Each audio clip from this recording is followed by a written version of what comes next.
ఈ ఉదయం కూడా సూరఖీ పూత పని మొదలవుతోంది. తరతరాలుగా మా చేతుల్నుంచే ఈ నేల జీవం పొందుతోంది.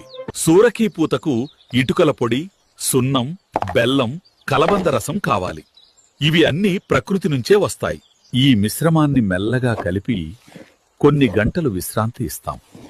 ఈ ఓర్పే సూరఖీ దీర్ఘాయువు. పూత వేయడానికి ముందు నేల శుభ్రంగా ఉండాలి. కొద్దిగా తడవాలి. అప్పుడే పూత బలంగా నిలుస్తుంది. పొరపొరగా మెల్లగా పూస్తాం. ప్రతి గీత రాతితో బంధం పెంచుతుంది. అర్ధ ఎండినప్పుడు రాతితో రుద్దుతాం. సహజమైన మెరుపు వస్తుంది. 3 నుంచి 7 రోజులు మెల్లగా ఎండనివ్వాలి. అప్పుడే పూత గట్టిపడుతుంది. సరిగ్గా చేసిన సూరఖీ పూత 50-100 ఏళ్లు కూడా నిలుస్తుంది. ఈ నేల వేసవిలో చల్లగా ఉంటుంది. క్రిములను తగ్గిస్తుంది. విష పదార్థాలు విడుదల చేయదు.